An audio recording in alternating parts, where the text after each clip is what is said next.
Hi students, welcome to DH Economics channel. Today we are going to discuss 2013 June Kerala set economics previous year question. This is your part number 1. In this part we are going to discuss from question 1 to 40. So let's start today's video. Today's first question is question number 1. When the demand curve is elastic, marginal revenue is 1, 0, positive or negative. When the demand curve is elastic, demand curve is more elastic, you can say more elastic, then what happened? When the demand is elastic, or we can say here ED greater than 1, elasticity of demand greater than 1, at that time when a decrease in price and quantity demand, when price decrease, a decrease in price increases total revenue. So if decrease in price increase total revenue, means here marginal revenue is positive, because we know that MR, marginal revenue, is equal to P into 1 minus 1 by E. P into 1 minus 1 by E. If E greater than 1, then 1 minus 1 by E, it is positive. So if 1 by 1 minus E is equal to positive, then MR also positive. So here when the demand curve is elastic, then marginal revenue curve is positive. Option C is the right answer. Then come to question number 2. The locus of general equilibrium point of exchange in a two individual two commodity economy, 2 into 2 model, it is called as the transformation curve, social welfare function, consumption contract curve, or the production contract curve. It is called as the consumption contract curve. It is called as the consumption contract curve, because the consumption contract curve, it shows all the points where the two individual maximize their utility given their endowments. So it represents efficient allocation in the Edgeworth box setup. You know Edgeworth box setup, this type of curve, it is called as the consumption contract curve. Then question number 3. The value of owned input used by the firm in its own production process is explicit cost, implicit cost, variable or fixed. The value of owned inputs used by the firm in its own production, it is called as implicit cost.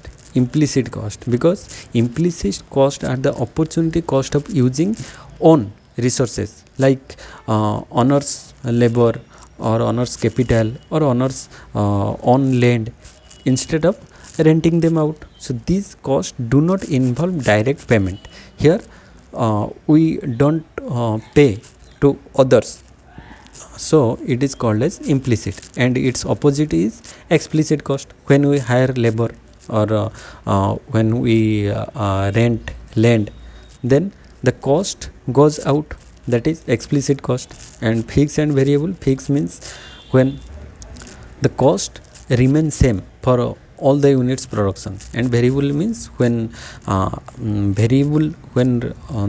cost, when the inputs cost rise, then variable cost also rise, like raw material, labor charges rise, then variable cost rise. So it is called as implicit cost. Then question number 4. The locus of points on different isoquant at which the marginal rate of technical substitution of factors of production is constant, means MRTS remain constant, means fixed.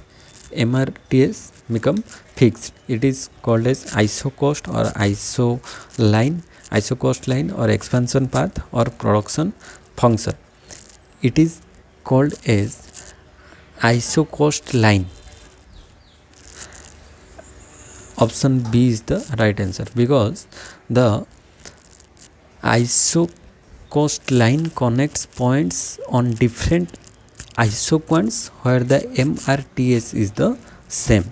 It shows constant trade-off rates between the inputs like labor or capital. It is called as isocost line. Then question number 5. The negative income elasticity of demand for a commodity indicates that as income falls, the amount of the commodity purchased fall, remain unchanged, rise, or none of this. When income fall, the amount of commodity purchase rises. It is negative income elasticity of demand, because we know that this is a case of inferior good. In inferior good, income elasticity is negative, means here E less than 0. It means people buy more as income decreases. When income decreases, people buy more inferior good, and when income rise, people buy more less inferior good. So here the income elasticity is negative, means when one rise, when the demand for a commodity, income falls, then the amount of commodity purchase rises. Then question number 6. Engel's law states that, what Engel's law states?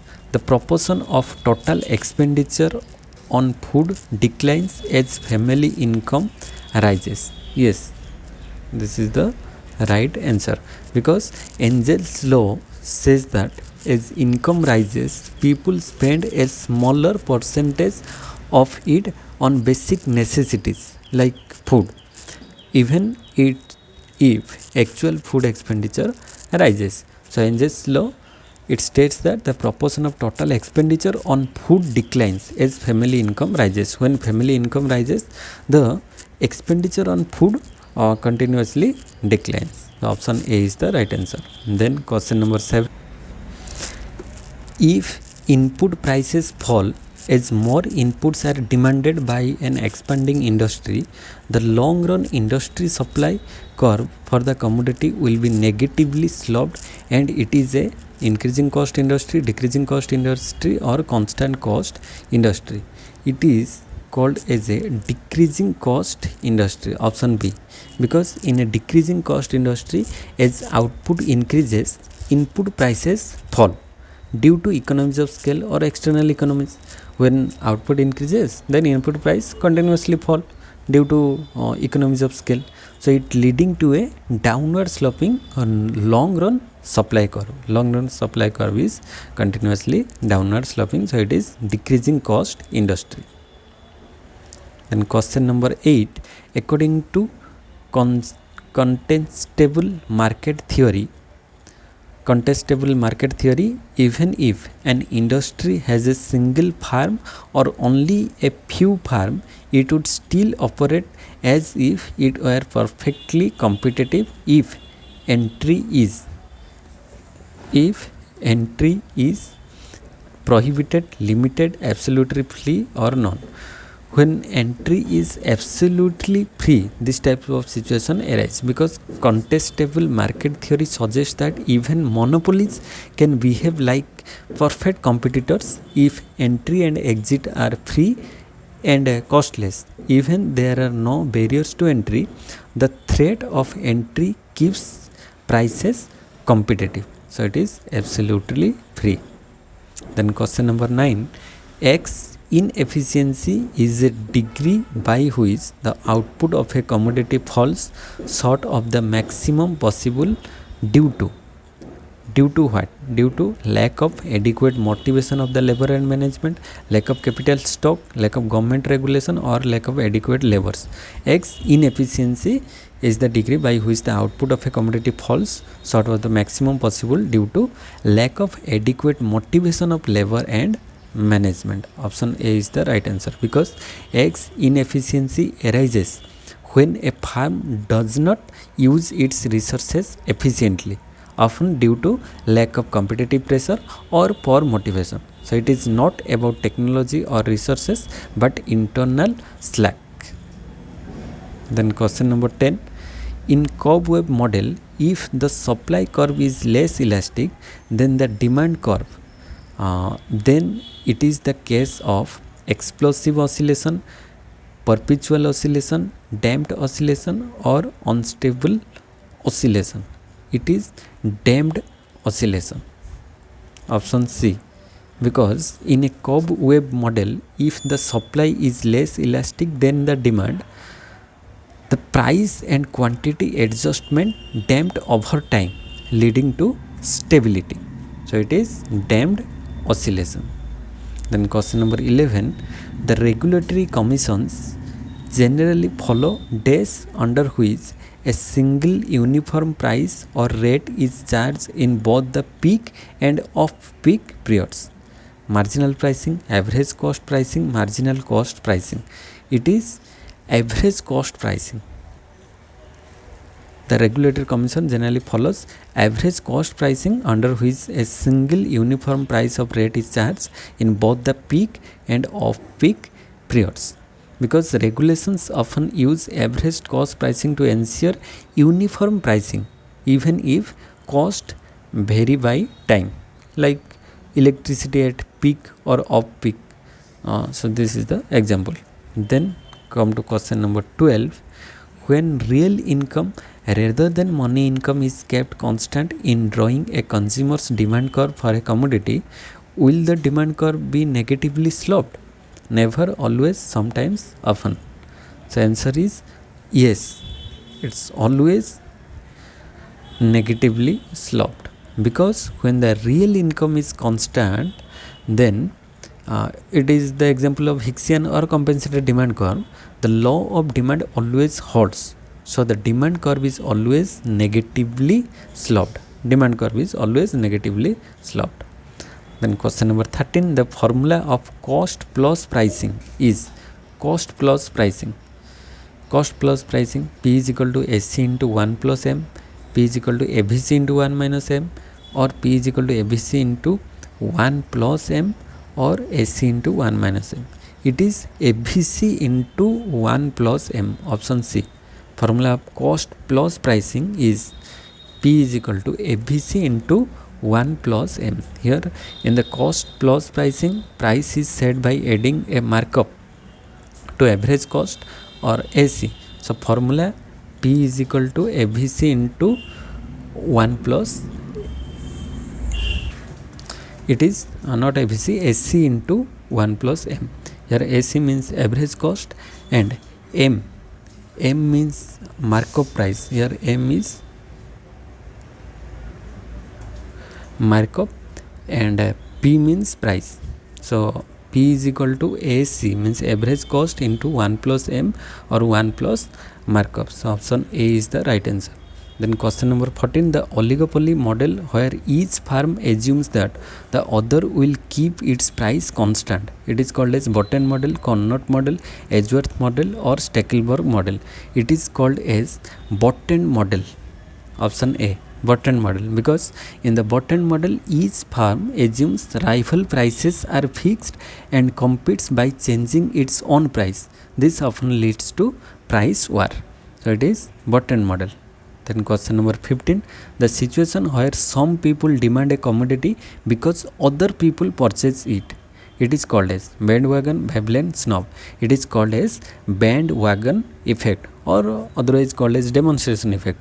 Bandwagon effect occurs when people follow the crowd. That is, demand increases because others are buying it in common in fashion, gadgets like iPhone, etc. Then next question number 16, the pricing practice whereby a monopolist maximizes his total profit by charging a use fee or price equal to its marginal cost and an initial membership fee equal to the entire consumer surplus. It is called as two-part tariff, cost plus pricing, trying, or bundling. It is called as two-part tariff, because in a two-part tariff the monopolist charge a fixed fee means equal to the consumer surplus plus a uses fee equal to marginal cost. So it is common in clubs or telecom. Then question number 17, the angel curve for an inferior good is upward sloping from left to right, vertical, horizontal, or backward sloping from right to left. The angel curve for an inferior good is backward sloping from left to right, this type of shape, because an angel curve shows the relationship between income and quantity demand. Here it shows the relationship between income and quantity demanded. For inferior good, as income increases, after a point demand falls. As income increases, demand also increases, but after a point when income increases, demand fall. So the curve bends backward. In this position, here income increases but demand falls. So it is backward sloping from right to left. Option D is the right answer. Then question number 18, when two goods X and Y are complementary goods, then the price consumption curve will be PCC, will be downward sloping, upward sloping, horizontal, or L shape. When two goods are complementary, the shape of the PCC is L shape, because here goods are consumed in fixed proportion. When it consumed in fixed proportion, then the shape of the PCC will be this type, L shape. Right answer is option number D. Then question number 19, the Rick's theory of profit is associated with the name of J.V. Clark, F.B. Hawley, Professor G.L.S. Shackle Edgeworth. Right answer is Hawley, F.B. Hawley. The Rick's theory of profit given by F.B. Hawley. F.B. Hawley proposed that profit arises as a reward for risk taking. Profit arises as a reward for risk taking by the entrepreneurs. So it is the Rick's theory of profit given by F.B. Hawley.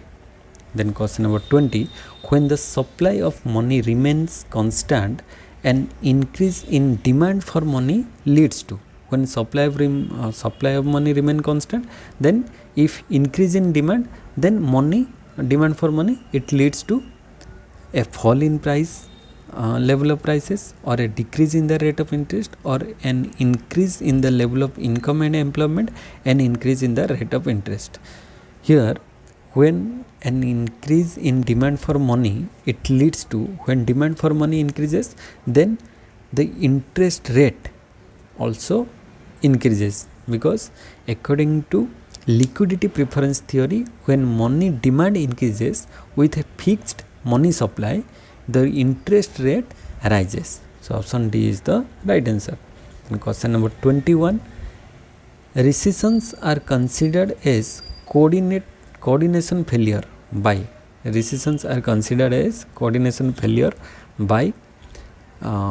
monetarist, New Keynesians, supply side economist, classical economist. Recessions are considered as coordination failure by New Keynesians economist, because New Keynesians explain recessions as coordination failures, like farms and workers fail to coordinate and causing demand shortfalls and unemployment. So option B is the right answer. Question number 22, supporters of Ricardo equivalence argue that national saving would be unaffected by tax cut, national saving would increase by tax cut, national saving would decrease by tax cut, or none. Supporters of Ricardo equivalence argue that national saving would be unaffected by the tax cut, because Ricardian equivalence suggests that tax cut today mean higher future taxes. So people save more now and leaving national saving unchanged. So this is the reason. 23, the revenue raised through printing money is called. Tobin tax, signorage, fiscal deficit, primary deficit. It is called as signorage. Signorage means it is the profit made by the government by printing money. It is the difference between the face value and the cost of printing. Question number 24. According to Lipse, money wages rise more rapidly greater the amount of days in the labor market, greater the amount of excess demand, excess supply or excess money. So according to Lipse, money wages rise more rapidly greater the amount of excess demand, greater the amount of excess demand in the labor market, because Lipse's theory in the Phillips curve context says that money wages rise faster when there is excess demand for labor. So option A is the right answer. Then question number 25. The tendency of expected future changes in output to bring changes in the current money supply in the same direction is referred to as propagation mechanism, reverse causation, steady state. It is called as a reverse causation. Reverse causation, because reverse causation here means that output expectations affect money supply decision, not the other way around. So option B is the right answer. And question number 26. When I is equal to nominal rate of interest, pi is equal to rate of interest, and y is equal to national income, the Taylor rule is given by I is equal to alpha pi plus 0.02 plus 0.05y plus 0.05 into pi minus 0.2 or profit minus 0.2 or plus that is minus or I plus pi 0.02 0.5y. Yes, 0.5.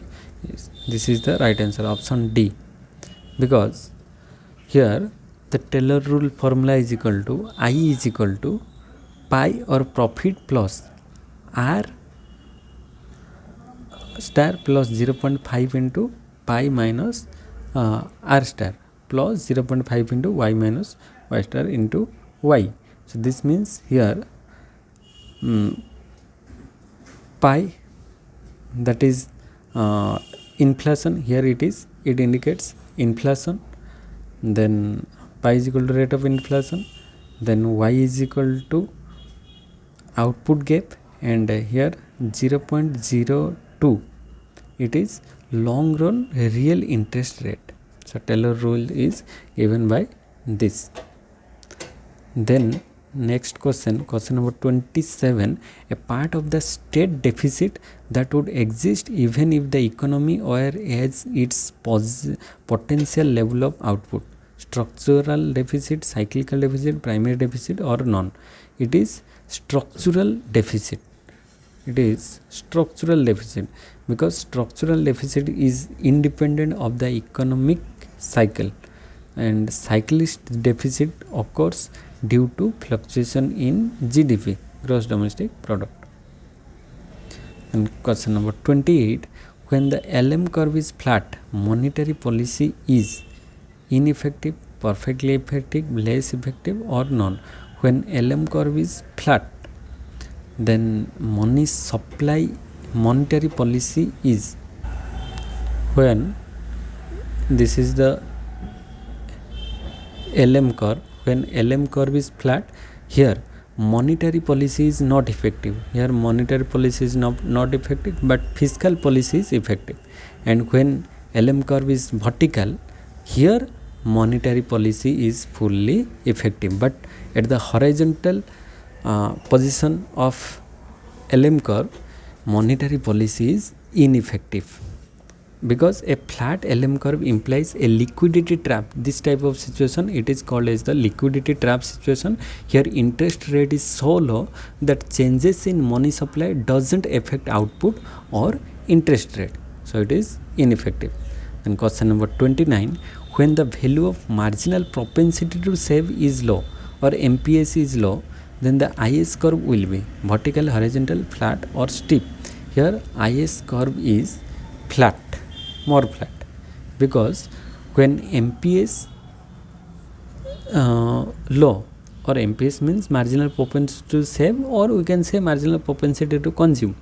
So any change in interest rate changes a large change in income. So the IS curve is more flatter. Then question number 30. The difference between current income and nominal income is permanent income, measured income, transitory income. The difference between current income and nominal income is transitory income, because permanent income is the expected average over time. The difference between actual current income and permanent income is transitory income. And question number 31.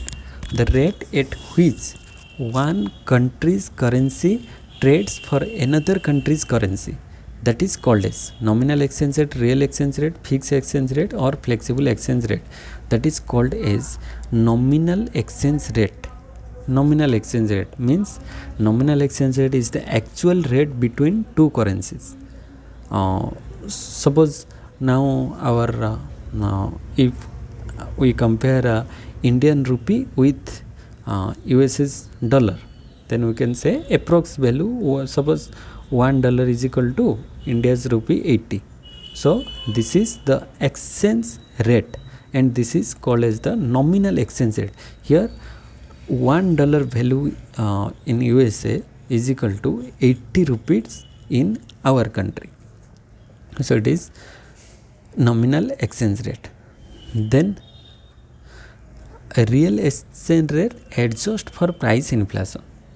Then question number 32. The author of the book Business Cycles and Economic Growth, Business Cycle and Economic Growth, given by Schumpeter, Duesenberry, Samuelson, Hicks. Business cycle theory given by Joseph Schumpeter. Joseph Schumpeter wrote the Innovation and Cycles, known for his theory of innovation-led business cycle. Then question number 33. Expenditure on investment in general is expenditure on investment. It is pro-cyclical in nature, acyclical, or counter-cyclical. It is pro-cyclical. Expenditure on investment in general is pro-cyclical in nature, because investment rises in booms and falls in recession. So it moves with the business cycle or pro-cyclical. Question number 34. In the Samuelson's model of business cycle, when alpha is equal to 0.5 and beta is equal to 0, the acceleration coefficient will be 1 greater than 1, 0 or less than 1. It is 0, because in Samuelson's multiplier accelerator model of business cycle, the acceleration coefficient, that is beta, reflect how investment responds to changes in income or induce investment. So investment is equal to, so if beta is equal to 0, there is no induced investment, only autonomous investment. Therefore the acceleration coefficient is 0. So when beta is equal to 0, it directly implies acceleration is equal to 0. Then question number 35. Shocks which affect the production function are nominal shock, real shock, monetary shock, or none. It is which type of? It is real shock, because real shocks affect productivity, that is our technology or natural disaster, as opposed to nominal shocks like money supply. So B is the right answer. Then come to question number 36. Which among the following is not true in the case of real business cycle theory? Which is not true? Agents aim to maximize their utility subject to prevailing resource constraint. Yes, it is true in real business cycle. And price flexibility ensure continuous market clearing. Yes, this is also true. The distinction between short run and long run in the analysis of economic fluctuation and trends is abandoned. Yes, this is also true. And monetary policy is relevant, having influence on real variable. No, this is incorrect. So here not true option is D. So only D is the right answer, because real business cycle theory assumes that real shocks like technology drive economic fluctuation. So monetary policy is considered neutral and doesn't affect real variables in real business cycle theory. So option D is the right answer. Then question number 37, NNP at factor cost equal to NNP at factor cost.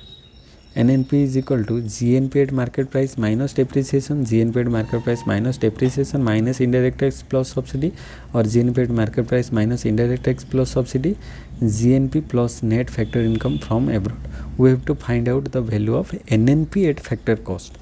NNP at factor cost is equal to GNP at market price minus depreciation minus indirect tax plus subsidy. So option B is the right answer. Option B, because GNP at market price minus depreciation. If GNP, gross national product at market price minus depreciation, it is NNP. NNP at market price. NNP at market price. And when we deduct net indirect tax from market price, net indirect tax from market price, it leads to NNP at factor cost. Minus indirect tax plus subsidy, it is otherwise called as a net indirect tax. So if we deduct this from market price, then we will find factor cost. So 37 right answer is option number B. Then question number 38, the tendency for a variable shocked away from an initial value to not return to that value even after the shock is over, it is referred to as hysteresis, supply shock, demand shock, or none. It is hysteresis. Hysteresis. Hysteresis refers to persistent effects of temporary shocks often used in unemployment or output context, because hysteresis refers to the long lasting effects of temporary shock on economic variable. So even after the shock is over, the variable doesn't return to its original or pre-shock level. So this concept is widely used in labor economics, output and productivity studies. So option A is the right. And supply shock, demand shock, these are different concepts. Supply shock means a sudden change in supply, like oil price hike. It may or may not have lasting effects. Then demand shock means a sudden shift in demand, but by itself doesn't imply lasting impact. So these are not true. Then question number 39, the process of increase in investment and employment via reduction in money, wages and interest rate is referred to as Pigot effect, real balance effect, portfolio effect, or Keynes effect. It is called as Keynes effect, because Keynes effect implies how falling money, wages and prices increase real balance. It reduces interest rate and increase investment and employment. So the process of increase in investment and employment via reduction in money, wages and interest rate is referred to as Keynes effect. Then today's last question, question number 40, aggregate demand in the classical model is determined by the supply of output, quantity of money, liquidity preference, or all of the above. So aggregate demand in the classical model is determined by quantity of money, because quantity theory of money, we know in the classical theory aggregate demand is determined by money supply via the quantity theory of money. Here we know the equation MV is equal to PT. So option B is the right answer. This is all about for the today's session. Please like the video. If you have any doubt, then comment in the comment section, and also subscribe the channel for more such updates. And in the next part we will cover from question number 41 to 80. So thank you for watching. Jai Jagannath.